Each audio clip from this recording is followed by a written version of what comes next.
我記得10幾年前你啱啱信耶穌嘅時候，我就訪問過你。咁我嗰陣時我問你嘅時候，我唔記得啦。約你講下見證咁，我話我要祈一禱，睇下上帝話俾我知先。係啊。咁上帝好真喎。我喺度見證㗎嘛，因為我第一次到過已經嚟㗎嘛。係。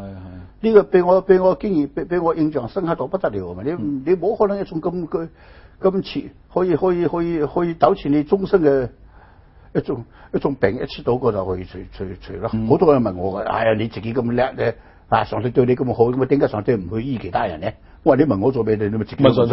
我真係好中意個答案啊！即係我點解要成為咗上帝代言人幫佢解釋啊？係咪？我哋解釋唔到。我相信你只要真係好虔誠咁信，即係好由衷嘅信啊！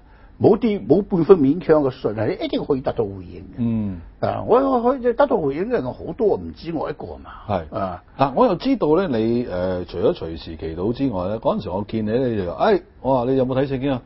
睇晒啦，即係好快睇晒我哋睇啦嚇。咁我問你最中意咩？最中意舊約。咁嗰陣時仲係飲酒啊嘛，哇！酒使人心歡暢，我呢度間住添嗰陣時。你自官夫人哋啲酒，無謂同酒有關都間低晒。嗰陣時台灣一批牧師，佢哋蝦我嘛，話你做咗教徒，你唔好飲酒啦，壞榜樣嚟㗎。我真係成個幾月完全冇飲酒啊。後尾我聖經睇落嚟，我請佢哋嚟食飯啦。話喂，我話你哋知唔知耶穌第一個神蹟係乜嘢啊？個個都年輕啦，佢哋梗係知啦，點會唔知啫？就係將呢個水變酒。我話快啲攞酒嚟，大家飲。但係你唔可以將酒變水啊！將酒變妖。咁嗱，你睇聖經咧，你覺得你最中意係邊卷聖經或者邊一句説話你自己？我睇落嚟，我覺得聖經上邊道理係好通嘅一種道理。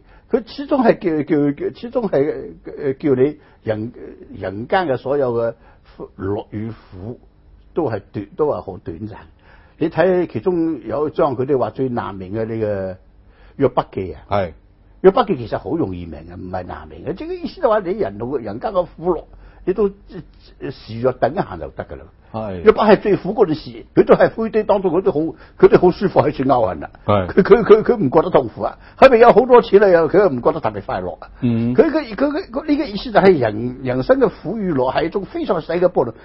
非常細嘅小嘅波動嚟嘅，等於係一條平線嘅。你過咗個幾十年算數。你真正嘅快樂與唔快樂係你上邊嘅層次上邊。可能到咗呢個層次之後，你嘅快樂比較波動比較大啲，更加高嘅層次可能波動更加大啲。你唔知噶嘛？佢總之聖經上邊好多地方都話俾你聽，你唔使太注重人世界。耶穌釘十字架佢都唔覺得點。